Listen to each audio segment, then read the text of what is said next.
Es una alegría muy grande que tengo poder compartir este trabajo con ustedes, sobre todo en este año de reconstrucción, post-pandemia. El sector educativo se ha visto muy afectado y ahora mismo no sabemos cuál es la magnitud de esta crisis. Entonces siempre es un motivo de alegría poder aportar y poder aprender de qué está sucediendo a nivel mundial. Lo que vengo a compartirles hoy es el proyecto USAID Leer.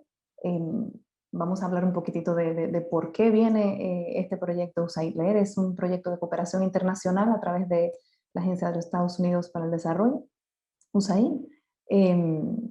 Y bueno, vamos a ver un poquitito cómo tiene que ver eso con la lectura y qué vamos a hacer ahora en momentos de reconstrucción post-pandemia. Bien, la idea de poner el tema de política educativa es que muchas veces pensamos que estos proyectos son súper pequeños y sencillamente resolvemos un problema y nos vamos. Y la idea desde siempre con este proyecto ha sido intentar instalar capacidad y construir capacidad con lo que ya se tiene dentro de los ministerios de educación, específicamente en la República Dominicana.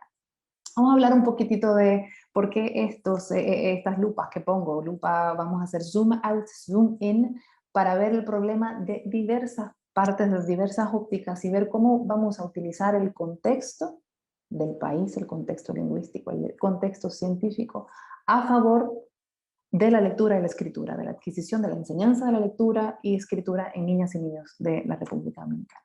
En primer lugar, vamos a hablar de algo, vamos a operacionalizar un poquito de la lectura. Aquí estoy utilizando la teoría simple de la lectura de Hoover and Goff, que es la que propone la cooperación internacional cuando estamos hablando de lectura. Es un modelo simple, como lo dice el nombre, pero si empezamos a desempacar todo lo que está dentro de cada una de estas cajas, nos dan varios doctorados. Bien, que dice que la comprensión lectora como habilidad depende de dos grandes habilidades. Y me refiero a habilidades en la forma más ambigua posible porque la realidad es que cada una de estas tiene todo el mundo dentro. ¿Okay? Y eso es del lenguaje. Yo no entiendo el lenguaje oral en el que estoy operando, no voy a poder entender el lenguaje escrito si es el mismo, ¿cierto? Solamente que uno es oral y el otro es escrito. Y la otra habilidad tan grande es el reconocimiento de palabras. Antes le llamaban decodificación, ahora es el reconocimiento automatizado y eficiente de la palabra escrita. ¿Okay? Si tenemos estas dos habilidades súper ambiguas y abiertas y grandes, entonces podremos predecir la comprensión lectora. ¿Okay? Esto es la teoría simple de la lectura, que no es tan simple. Bien. Hablando un poquitito de la neurociencia, a ver, la habilidad lectora es algo muy reciente en el ser humano, a diferencia del lenguaje oral, que tiene muchísimos más años, ¿cierto?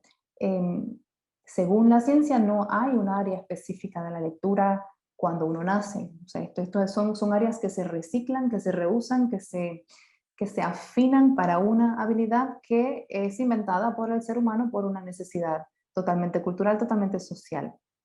¿Okay? Si ven el diagrama la imagen del lado izquierdo, aquí lo que tenemos son las áreas del lenguaje. Con estas áreas sí nacemos.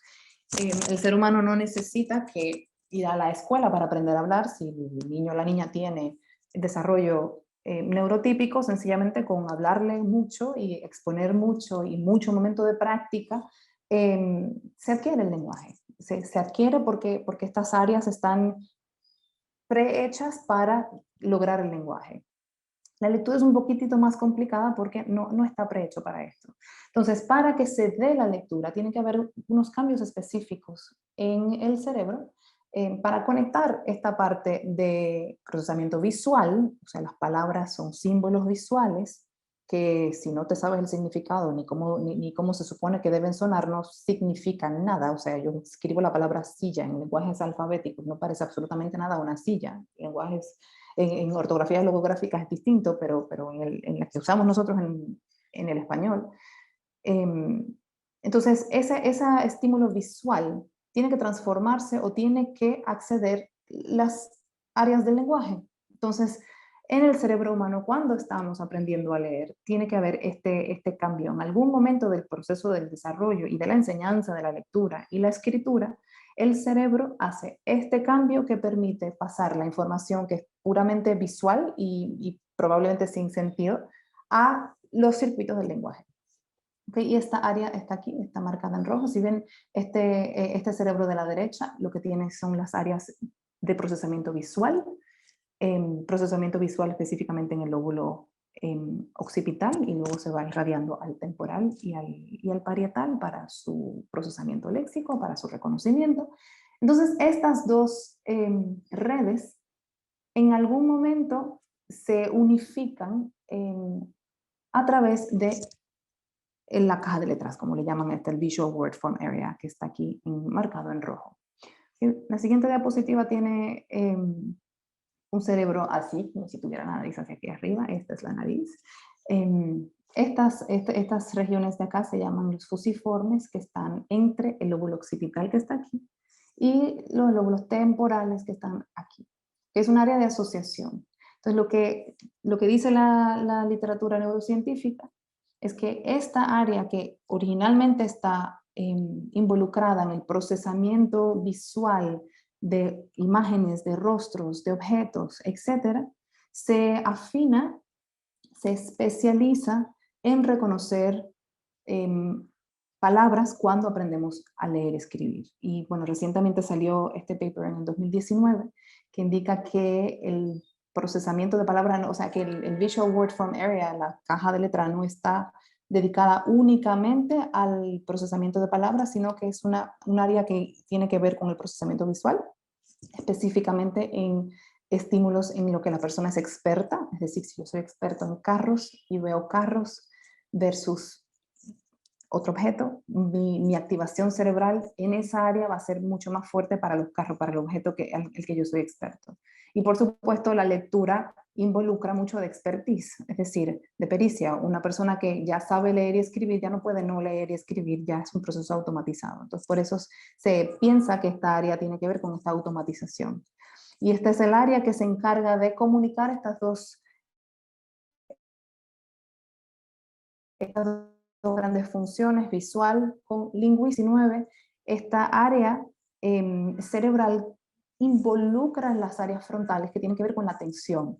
Es decir, que lo que se está proponiendo ahora es que en la caja de letras, Visual Form Area o fusiformes de bilateral, lo que hace es amplificar el estímulo visual, permitiendo una comunicación entre la parte visual y la parte lingüística. Generalmente, la zona de estas estructuras que se activa, que se afina, es el fusiforme izquierdo, y la teoría lo que dice que tiene que ver con el hemisferio donde está el procesamiento lingüístico en su mayoría. No siempre es así, pero en su mayoría. Entonces, la idea es que para aprender a leer y escribir tenemos que cambiar el cerebro. El cerebro tiene que modificar la forma en la que acostumbra a operar y operar de una forma distinta. Y aquí empiezan nuestros problemas en cuanto al mundo educativo. O sea, estamos hablando de diversidad, estamos hablando de cada cerebro es distinto, estamos hablando de cada etapa es distinta, y tenemos que lograr que el cerebro pueda procesar los símbolos visuales como si estuviera procesando el lenguaje. ¿Okay? Por eso digo que la teoría simple de la lectura es simple hasta que empezamos a desempacar. Pues si desempacamos un poquito más la teoría simple de la lectura, ya estoy más en el mundo cognitivo. Si bien el ala de arriba, el lenguaje, tiene una cantidad de cosas y no está limitado solamente a esto. Y la de abajo, el bloque de abajo, reconocimiento de palabras, también tiene unos subcomponentes que son importantes. Y si ven, cada uno empieza estando desintegrado parcialmente y se va integrando a través del tiempo y la experiencia y la formación y el entrenamiento para que finalmente se vea algo como comprensión lectora. Si nosotros tomamos ahora, nosotros que aprendimos a leer, a escribir y podemos entender un texto, no podemos desempacar de manera tan sencilla todas las habilidades que necesitamos para leer, porque se ha consolidado en algo que parece esta soga. ¿Okay? Y si hay algo que ha llevado mi última reflexión durante estos últimos meses, es esa flecha de abajo donde dice tiempo. O sea, todo esto se va desarrollando en el tiempo, lo que quiere decir que la relación entre comprensión del lenguaje y reconocimiento de palabras en función de la competencia lectora, de la comprensión lectora, se va a ver de una forma distinta según la etapa del desarrollo y según la etapa del aprendizaje de la lectura y escritura que está cada persona. ¿Ok? Por un lado, la comprensión del lenguaje tiene conocimiento previo, vocabulario, estructura del lenguaje, razonamiento verbal, conciencia de lo impreso. Cada una de estas tiene un proceso de desarrollo distinto. Igual el reconocimiento de palabras, esta conciencia fonológica, que es parte del lenguaje también, decodificación y reconocimiento automatizado y rápido de palabras, también va a llevar otro proceso que se va a ir integrando. El lenguaje cada vez se vuelve más estratégico, y no se vuelve más estratégico por osmosis, sino por experiencia y por formación. Y el reconocimiento de palabras, que es la parte mecánica de la lectura, aprender que la letra suena, y se combina y se vuelve cada vez más automático. Automático quiere decir que vas a necesitar menos recursos atencionales para poder decodificar. Mientras menos recursos atencionales necesites para el proceso de decodificación, más recursos atencionales vas a tener para integrar absolutamente todo. Y esta palabra atención, recursos atencionales, es importante que la tomamos en cuenta, entre otras cosas, porque ya vimos que la caja de letra también tiene esta nueva función, nueva porque nos enteramos hace poco, de magnificar a qué le tengo que prestar atención para que se pueda integrar, pero también la lectura como tal es un proceso que sobrecarga los recursos atencionales. Entonces, mientras más estratégico y automatizado sea el proceso, entonces mejor se va a ver la comprensión lectora al final. Lo que sea que la comprensión lectora signifique en el contexto. ¿Ok?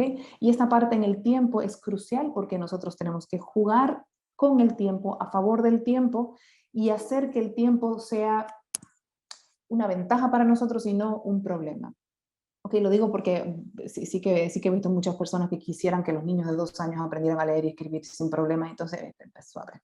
El tiempo hay que tomar en cuenta, es una variable que está ahí, es inevitable. Pero ¿qué otra cosa está también en medio del tiempo?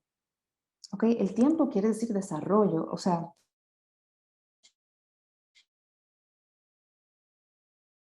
estamos trabajando con niños, pero el desarrollo infantil también está afectado por el contexto en el que viven los niños y las niñas. ¿Okay? El contexto socioeconómico, la educación de la familia, especialmente la educación de la madre, formas de disciplinas en el hogar, por el tema de estrés tóxico, de violencia en la familia, todo eso también impacta el desarrollo. Estimulación en el hogar y finalmente la escolarización, que tiene un peso muy grande.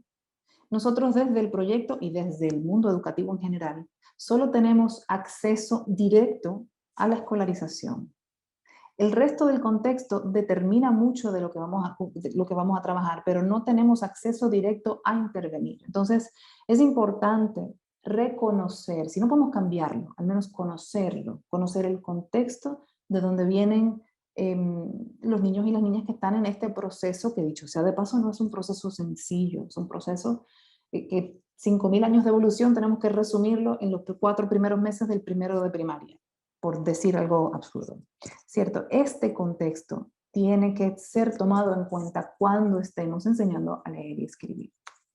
Entonces, esta es la pregunta del millón, pues, ¿cuál es la mejor forma de enseñar a leer y escribir? Todavía tenemos esa misma pregunta. La ciencia dice muchas cosas muy válidas, o sea, empezamos de lo sencillo a lo más complejo, empezamos fortaleciendo el lenguaje oral, empezamos fortaleciendo la conciencia fonológica, que es la capacidad de reconocer y jugar y manipular los sonidos de la lengua, para cuando me toque magnificarlo con el símbolo visual, ya el paso del lenguaje oral o del sonido del lenguaje que estamos usando sea un poco más orgánico, más sencillo cuando lo pasemos al mundo visual.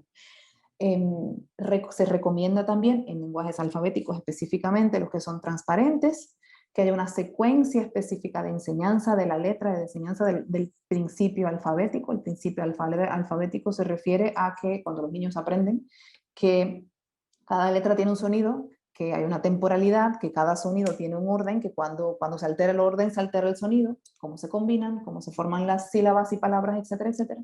Debe ser una enseñanza explícita, del principio alfabético y debe hacerse con frecuencia y debe haber una práctica masiva. Cualquier aprendizaje que requiera una destreza específica va a requerir mucha práctica. Y si nos acordamos cómo todos aprendimos a montar bicicleta, nosotros ninguno aprendimos a montar bicicleta por correspondencia. ¿Okay? Teníamos que tener la bicicleta y teníamos que practicarla. Nos caíamos, nos levantábamos, a veces teníamos las rueditas traseras que nos ayudaba a seguir.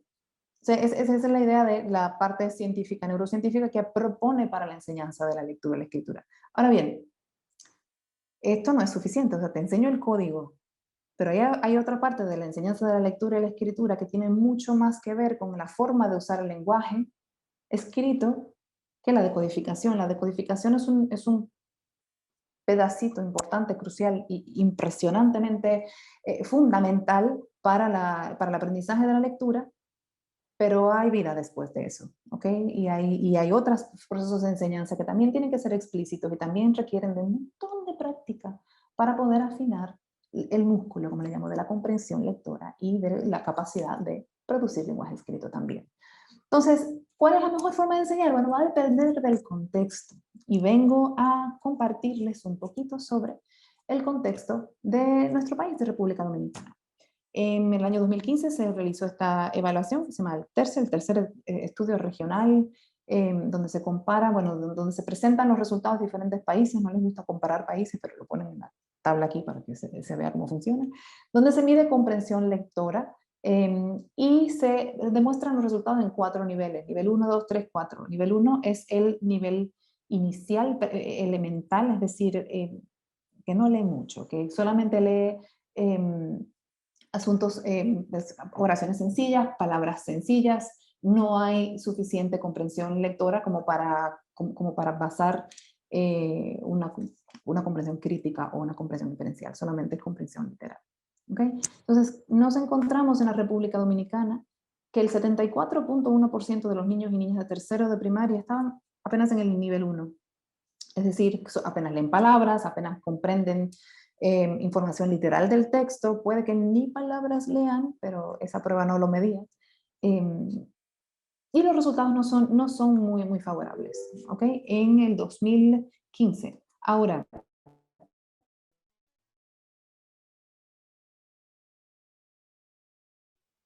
en el 2017, una evaluación censal, donde se evaluaron a todos los niños del sistema, y encontraron que 50% de los niños y niñas de tercero de primaria apenas podía leer palabras. Esto es un problema. Esto es un problema. Esto nos da un poquito más de información que el estudio anterior. El estudio anterior nos dice, no comprenden. Este estudio dice, no comprenden porque apenas pueden leer palabras. Lo más difícil de entender de estos datos es esta diapositiva, donde vemos, esto está clasificado por quintil de riqueza. Cada quintil de riqueza Q1, Q2, Q3, Q4 y 5. El quintil 5 representa a las niñas y los niños de posiciones socioeconómicas más altas. Y si ven el Q5 en elemental, aceptable y satisfactorio, ven que los niños de posición socioeconómica más alta, 33% de los niños de posición socioeconómica más alta, también están en nivel elemental. Y estamos hablando de una muestra censal. Aquí tenemos un problema de sistema. Okay, aquí tenemos un problema mucho más grande porque se espera, y la literatura lo confirma, que los niños de posición socioeconómica alta generalmente tienen mejor desempeño académico que los niños de posición socioeconómica más baja. Aquí se ve claro el patrón, solo que nos impacta que es el 33% de los niños de mejor posición socioeconómica más alta del país completo en una muestra que no es una muestra, que es una población, es un estudio censal. Entonces hay algo que está pasando dentro del sistema que tenemos que desempacar. Bien, entonces, ante este contexto viene el proyecto USAID Leer. Es un proyecto de cooperación internacional a través de la USAID que busca mejorar las habilidades de lectura y escritura en 200.000 estudiantes de primaria, de primero a sexto, en 3.500 docentes en escuelas públicas. Y se encuentra ubicado en el Corredor Duarte, que es una carretera que parte el país en dos, y las escuelas que quedan alrededor de ese Corredor Duarte son las que están impactadas por el proyecto. Entonces, ¿qué hicimos en el 2015? teníamos que saber cuál era el contexto en que nos acercábamos, específicamente el contexto dentro de la habilidad de la lectura, específicamente en la teoría simple de la lectura, que fue operacionalizada de la siguiente forma, porque, a ver, comprensión oral es muchas cosas, mecánica de la lectura también es muchas otras cosas, reconocimiento de palabras, muchas cosas también, y comprensión lectora también. Creamos este modelo latente, creamos este modelo que fue, por supuesto, comprobado con un modelo de ecuaciones estructurales, o sea que entonces está basado en la evidencia, y no solo la evidencia, sino que fue confirmado por los datos del estudio que hicimos. Pues operacionalizamos este modelo y medimos a los niños y niñas, a una muestra probabilística de niñas y niños del proyecto y de un grupo control en estas variables: comprensión oral, conciencia fonológica, conocimiento de las letras, palabras por minuto, fluidez y comprensión lectora. Y además tomamos una medida general de memoria de trabajo porque, a ver, la memoria de trabajo es la que se sobrecarga más cuando vamos a aprender a leer y escribir, y queríamos asegurarnos de tener eso conocido, controlado no, pero sí conocido. Si los niños y las niñas tienen suficiente memoria de trabajo, eso quiere decir que vamos a poder soportar, que el sistema cognitivo puede soportar este proceso de aprendizaje de la lectura. Era solamente para conocer esa variable. Entonces, lo que ven en color naranja fueron las variables que, a nuestro entender, en el año 2015 nos preocuparon. ¿Ok? Difícil de entender, no de entender, difícil de tragar esta realidad. Buena noticia, no nos preocupó la memoria de trabajo, una puntuación 88, son porcentuales 88 de 100. ¿Sabes? No es una prueba validada, ni mucho menos, solamente para conocer, pero 88 de 100 en una prueba de desempeño es suficiente para apoyar y soportar todo el proceso que va a suceder cuando le enseñemos a leer y escribir. Es importante saber que estos niños están en segundo grado, es decir, ya llevan todo el primer grado y casi la mitad del segundo grado en proceso de aprendizaje de la lectura y escritura. Esto fue en el 2015, antes de empezar nuestra intervención. Yo quiero que se enfoquen en un momento en este resultado, que es palabras por minuto. Palabras por minuto es una prueba donde se cuenta cuántas palabras puede una persona leer en un solo minuto. Y los niños y niñas de segundo grado en ese momento podían leer. Es una medición controversial y entendemos por qué es controversial. Leer palabras por minuto no representa toda la lectura, pero sí representa la capacidad de codificar. Entonces aquí estamos viendo tal cual, claramente, un problema en la decodificación. ¿Okay? ¿Y de qué depende esa decodificación? Depende de cuántas, si yo me conozco las letras, si sacas 27 de 100, en un examen donde quiero que sepas, o sea, quiero saber qué tanto sabes de las letras, evidentemente es evidente que no sabes decodificar. O sea, y el problema de acá, del conocimiento de la letra de palabra por minuto, si no me enseñan las letras, no me las voy a aprender. Eso es uno. Ahora, ¿qué sí nos preocupó? Tener niveles de conciencia fonológica de 43 de 100. O sea, ¿qué significa esto? No tenemos puntos de comparación, por eso hacemos la correlación entre las variables, pero un 43 de 100 es bajo para poder trabajar con esta área de aquí, con el bloque de abajo, que es el bloque de reconocimiento automatizado de palabras. Muchas veces limitamos la lectura a esto. Esto es algo fácil de solucionar, ¿eh?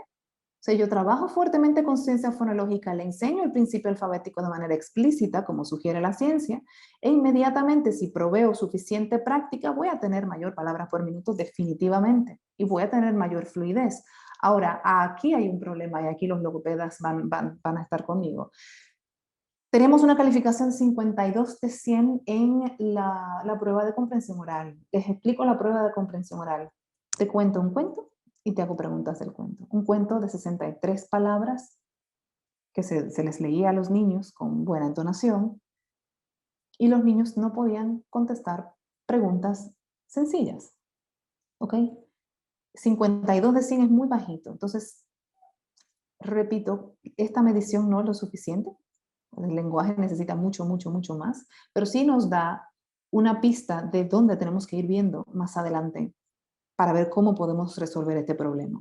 Estamos viendo que hay un tema con la comprensión oral. Puede ser por millones de razones y no tenemos una hipótesis clara todavía, y es una línea de investigación nueva que estamos abriendo para estudiar desarrollo lingüístico.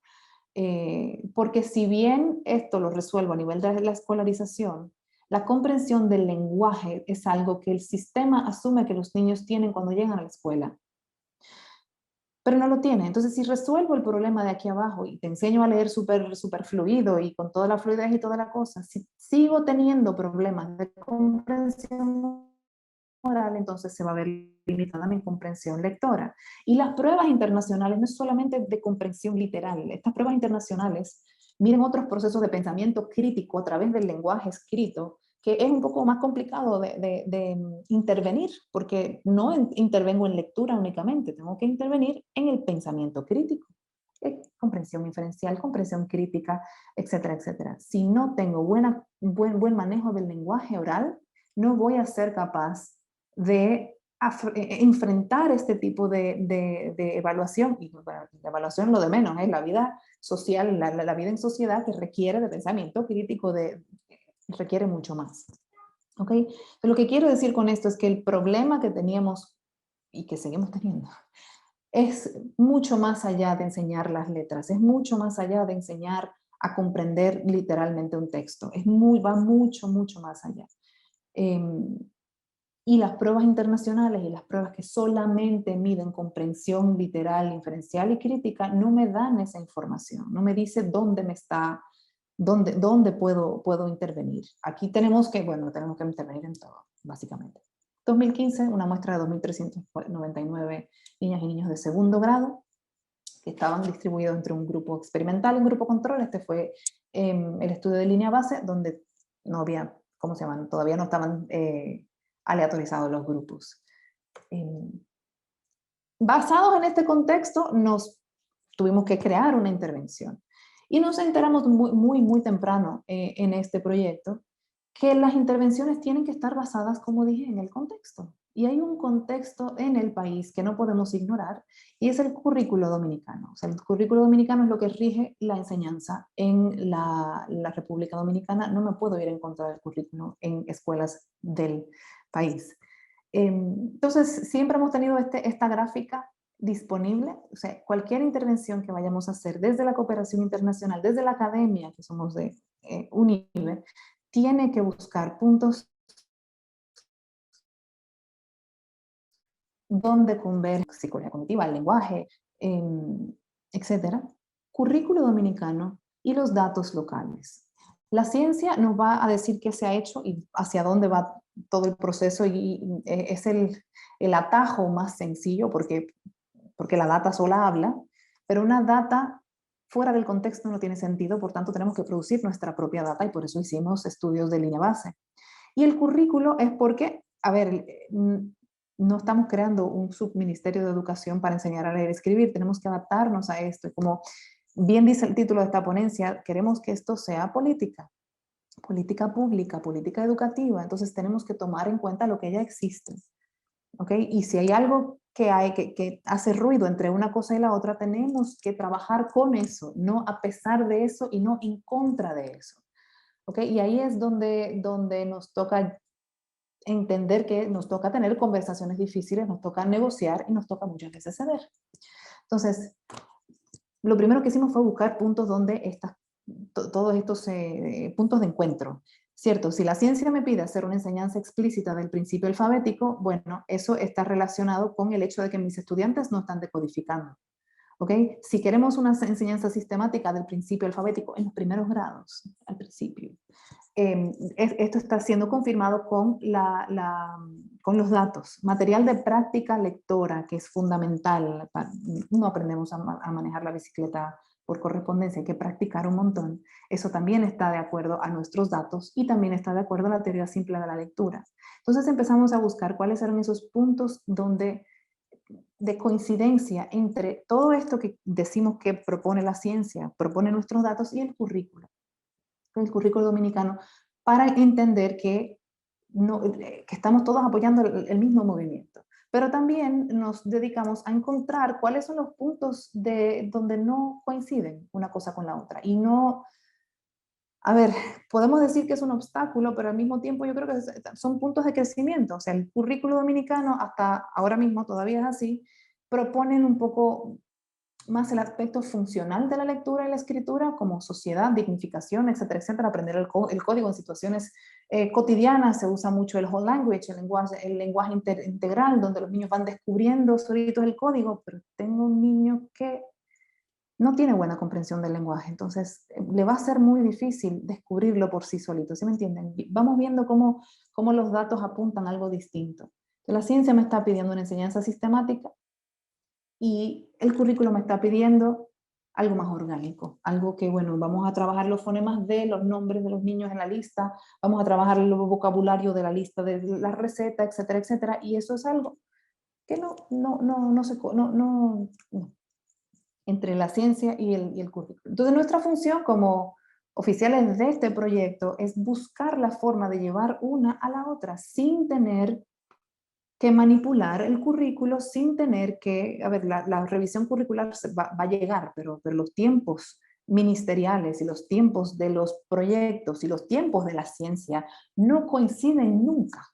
Mientras tanto, aquí hay un proyecto que es de 6 años, ya lleva 7, pero es de 5 o 6 años, que necesita una intervención. Entonces, de todas estas cosas, ¿dónde yo puedo intervenir? Donde no haga ruido en ninguno de los lados y me deje avanzar, aunque sea un poquito. Aunque sea, ¿cómo yo combino toda la ciencia, todos los datos y las cosas que puedo combinar desde el currículo para cariñosamente explotar esta intervención? Esto fue lo que diseñamos al principio, los primeros años que estamos bastante aturdidos con el problema, con cómo lo vamos a hacer. A ver, teníamos en primer lugar, abajo dice supuestos críticos, entendíamos que el currículo originalmente estaba basado en la evidencia y que existía material de práctica lectora, porque si hay algo que coincide en todos, currículo, ciencia, datos, etcétera, es que para leer necesitamos práctica. Entonces, este era nuestro supuesto crítico, se supone que esto ya estaba, ¿cierto? Entonces, decíamos que un currículo basado en la evidencia más el punto de acción, que sería el docente, que nosotros íbamos a trabajar con los docentes en un acompañamiento multinivel, esto iba a mejorar los resultados en los estudiantes en su lectura y escritura. Teníamos un acompañamiento multinivel donde se formaban y se acompañaban haciendo las observaciones y se modelaba al docente. O sea que nuestro punto para intervenir era el docente, porque entendíamos que el docente era el que tenía que llevar este proceso. ¿Bien? ¿Qué logramos en los primeros años? Bueno, estos niños de segundo grado de primaria ahora estaban en cuarto grado de primaria y ahora sí podíamos hacer la comparación el grupo experimental y el grupo, y esto fue lo que encontramos. Lo que vean en azul son aquellas variables que los estudiantes del proyecto Leer obtuvieron resultados significativamente mayores, mejores que el grupo control. Todo lo que está en azul. Entonces, este modelo que tuvimos antes, que es pura intervención al docente, logró mover muchas de las variables precursoras a la comprensión lectora. ¿Ok? Intervención al docente, incluida la memoria de trabajo, que eso fue una sorpresa para nosotros. La memoria de trabajo que medimos es una memoria de trabajo que está muy relacionada con la conciencia fonológica, es decir, si tenemos mejor conciencia fonológica, es normal ver mejores resultados en memoria de trabajo. Los precursores de la lectura y la escritura ya en cuarto grado fueron modificados por la intervención. No obstante, ya cuando vamos a integrar todo en fluidez lectora y comprensión lectora, no hubo diferencia entre los grupos. Y por eso les traía a la conversación el hecho de que teníamos unos supuestos críticos. Y nuestro supuesto crítico es de que tenemos suficiente material de lectura y no tenemos suficiente material de lectura. Cuando fuimos a las aulas, veíamos que, esto es una realidad en la República Dominicana, no existe a nivel público un libro de texto para aprender a leer y escribir. Si le quitaste el libro de texto, tienes libros de cuentos, pero no todas las aulas tienen biblioteca de aula, ni tampoco todas las bibliotecas están equipadas con libros para práctica lectora. ¿Dónde están los libros donde los niños van a empezar a practicar a leer? La automatización lectora, como la automatización de ninguna habilidad, no se logra sin suficiente práctica. ¿Okay? ¿Y qué sucede con estos niños? No estamos hablando de niños que vienen de ambientes letrados, donde se usa lenguajes sofisticados, no. Entonces, los libros que están disponibles para los niños y las niñas son demasiado difíciles como para que ellos puedan practicar.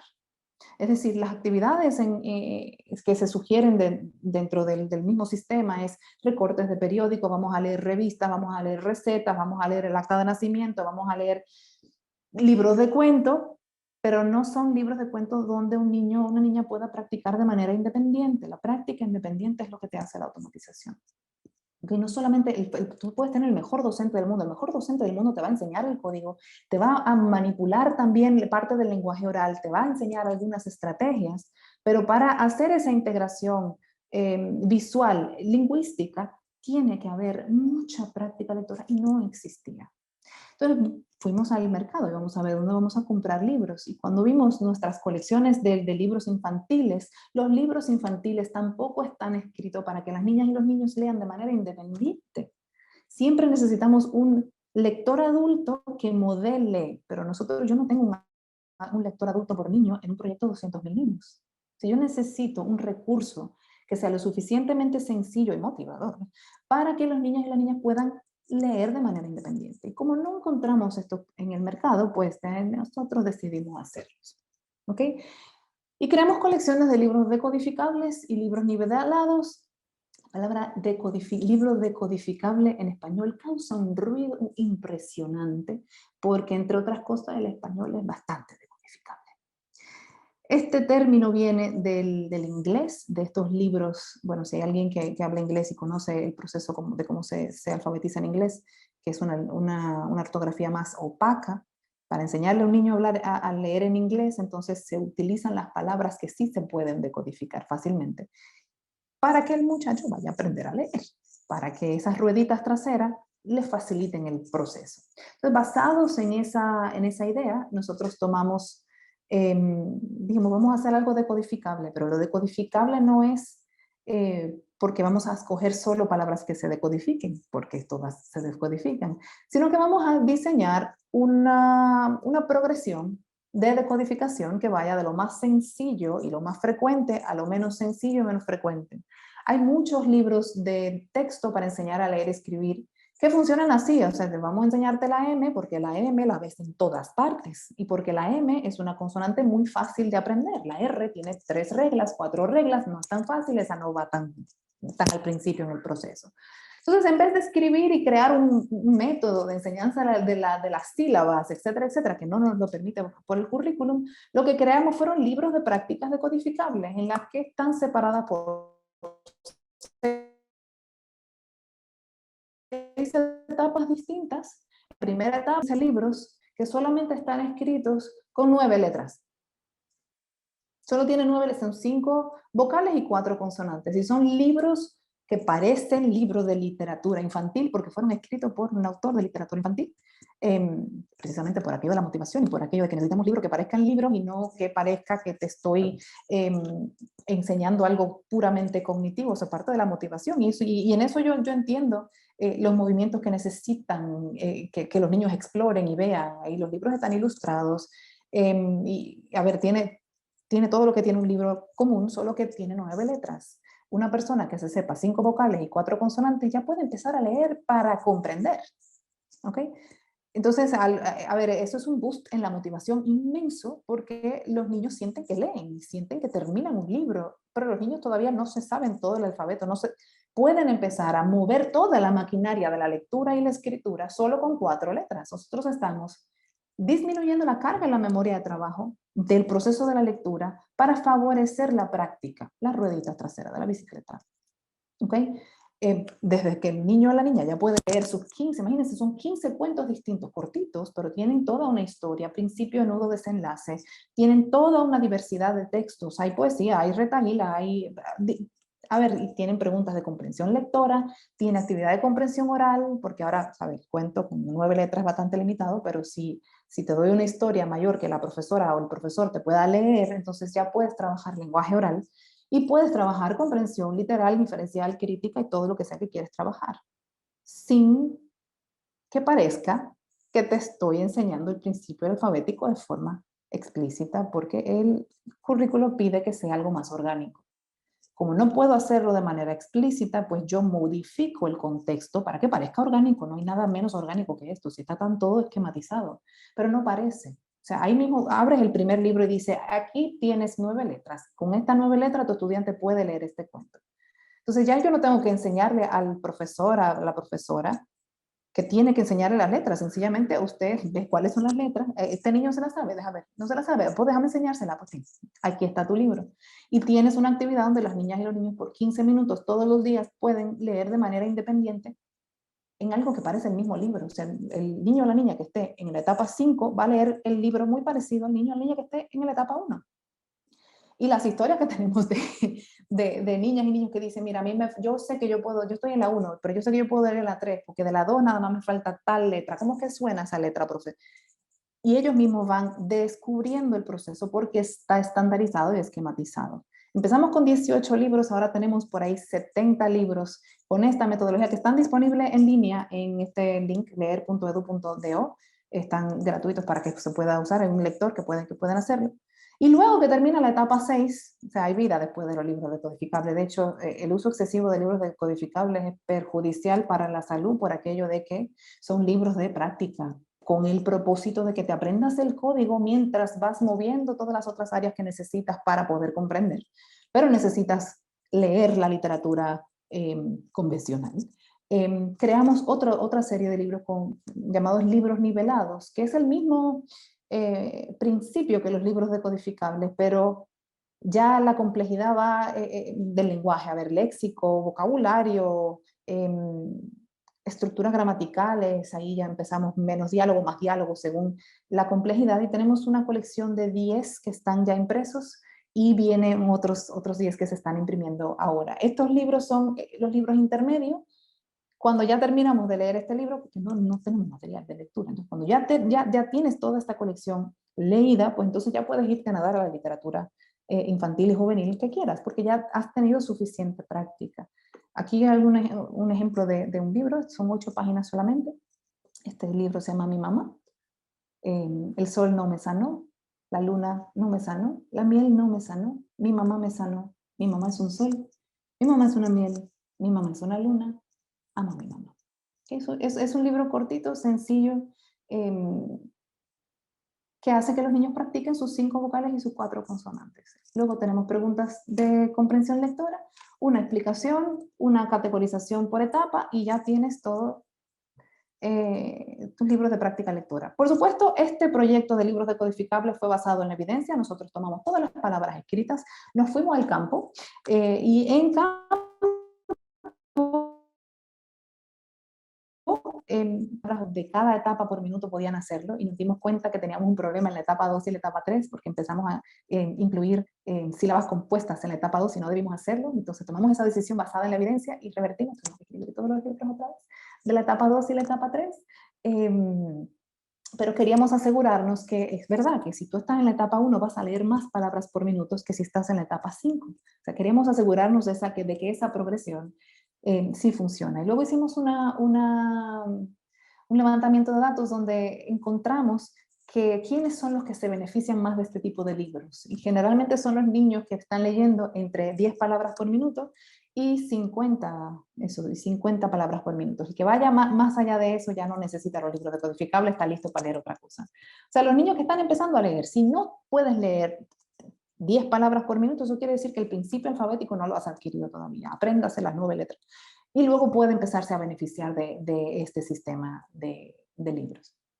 ¿Qué encontramos después de que empezamos a usar esto? Estos datos que van a ver aquí son datos de el proceso de monitoreo. Todos los años nosotros vamos a segundo grado, al mismo segundo grado. Se graduaron los de segundo grado, el siguiente año, y hacemos prueba de palabra por minuto y de comprensión lectora. Entonces, si ven la corte del 2015, en el 2015 tenían 8.8 palabras por minuto, que ese fue el estudio de línea base. En el 2016 subieron a 17.15, no es mucho. En el 2017, 21.49, ahí no habían entrado los libros decodificables. A finales del 2018 empezaron los libros decodificables y encontramos 34 palabras por minuto. Si bien esa primera raya horizontal, ese es el benchmark que se ha establecido para los niños de primero de primaria. O sea, el niño de primero de primaria debe estar leyendo 35 palabras por minuto. 35 palabras por minuto lo casi alcanzamos cuando los niños estaban en segundo de primaria. No es lo mejor, pero en nuestro país no tenemos el preescolar obligatorio, por lo que esté un niño en segundo de primaria puede querer decir que está como en primero. ¿Okay? O sea que fue una buena noticia en el 2018 cuando se empezaron a implementar los libros decodificables. Ya en el 2019 llegamos a 40 palabras por minuto. Esta segunda línea, el comprensión al 80%, es aproximadamente la persona que pueda leer 45 palabras por minuto. Es una mala medición, ¿ok?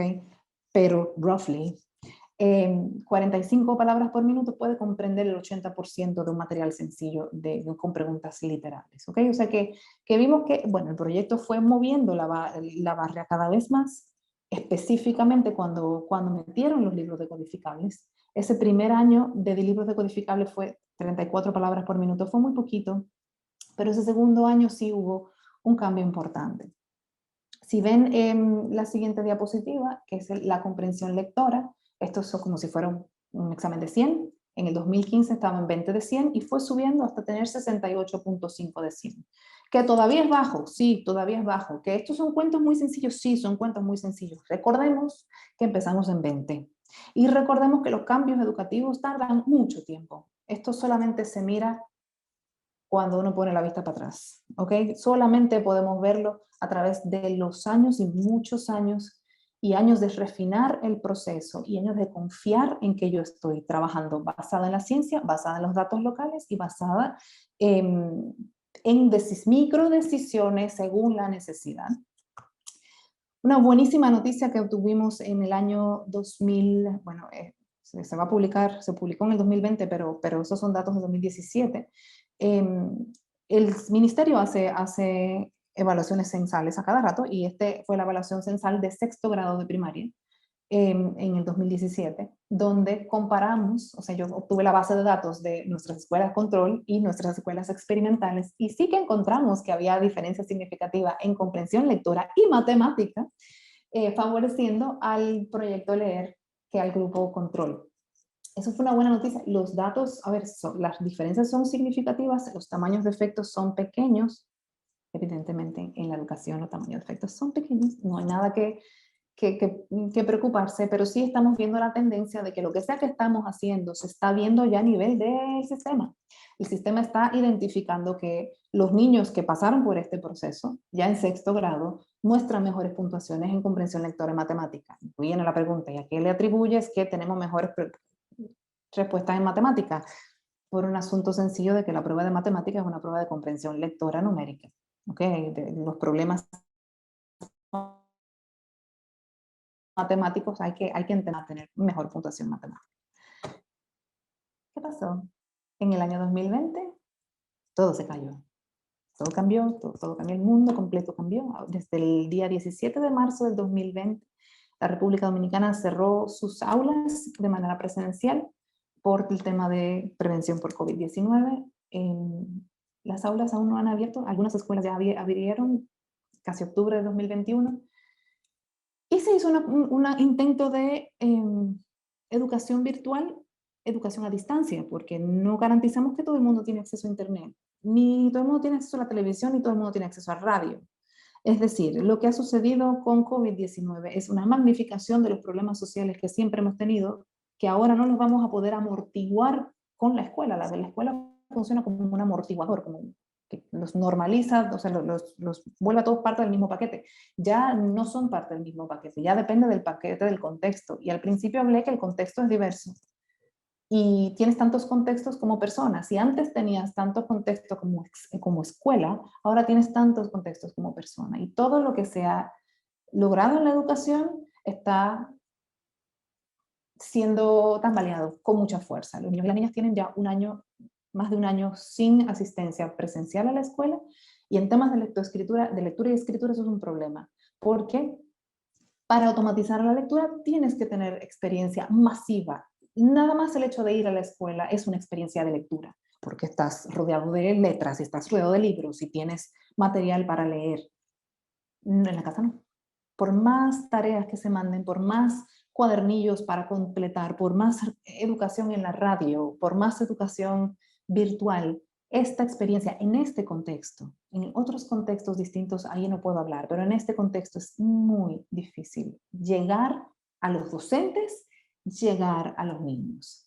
Entonces, ¿qué pasó? En el 2020 no pudimos llegar al levantamiento de datos porque el levantamiento de datos era el 24 de marzo, todo estaba cerrado y estábamos todos muy ocupados lavándonos las manos y lavando los vegetales del supermercado y con una preocupación inmensa por un virus que mataba a la gente. O sea, era un momento de emergencia, no era momento para ir a medir lectura. Pero se nos fue el tiempo, siguiente mes cerrado, siguiente mes encierro, un año completo encerrado, llegó el tiempo del 2021. El proyecto LEER siguió haciendo su intervención con los docentes, pero si los docentes no pueden tener acceso a los estudiantes del todo, pues entonces no estoy haciendo, se me está aguando la intervención. ¿Sí me entienden? Entonces, fuimos a campo, no hicimos medición presencial, pero la tecnología que ha sido nuestra salvación en estos últimos meses nos permitió hacer la misma evaluación que hacíamos de manera presencial, pero esta vez con una videollamada, con una conferencia con los padres de los niños y las niñas, con toda una logística muy complicada. O sea, cada persona que estaba levantando datos tenía una tableta para registrar la data, otra tableta para tener la comunicación, el celular para llamar al padre, ofrecer paquetes de internet para que los padres y las madres pudieran tener un dispositivo con cámara conectado para poder llegar a la evaluación, con muchísimas limitaciones metodológicas, evidentemente, pero tenemos datos de lo que sucedió un año después de la pandemia. Estos son los mismos datos que nosotros habíamos presentado antes. En el 2020 está vacío, no fuimos a campo, pero sí vimos que ya los datos del 2021 se están asemejando más a lo que teníamos entre el 2017 y 2018, es un retraso de 2 años, y es una pérdida de 27 puntos porcentuales en nuestros indicadores. Nos toca reconstruir.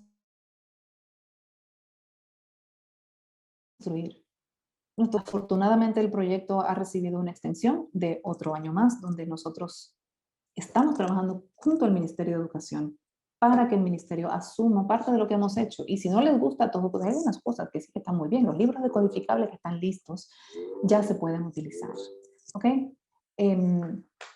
Esto es lo que, como se ve, o sea, todo lo que yo les he presentado a ustedes es lo que sucede blanco y negro en el mundo de los datos como especialista de monitoreo y evaluación. Pero la realidad es que estos cambios contextuales que hemos hecho han hecho que se vea así el proyecto USAID LEER. Últimamente se ha visto más como reunión de Zoom, pero esto es lo que ve. Finalmente, para concluir, solo 3 palabras: contexto, contexto, contexto. Debemos conocer el contexto científico, político, social, cultural, y usar el contexto a favor, no en contra, no irnos en contra del contexto ni pelear contra esto. Es a favor para el cambio. Muchas gracias. ¿Y algunas referencias? ¿Quieres estar al día de todo lo que ocurre en ISEP? Síguenos en las redes sociales y no te pierdas nada. Actualidad, entrevistas con expertos, masterclasses, sesiones clínicas, vida estudiantil, eventos y mucho más. Podrás encontrarnos en Facebook, Twitter, LinkedIn, Instagram y YouTube. Además, ahora podrás convertirte en el protagonista de nuestros perfiles sociales. ¿Cómo? Muy sencillo. Cuéntanos cómo está siendo tu experiencia en ISEP. Muéstranos cómo es tu día a día o comparte las fotos de tus mejores momentos. Acuérdate de etiquetarnos o de usar el hashtag #ExperienciaISEP. Así podremos compartir el contenido con el resto. Recuerda, juntos hacemos ISEP.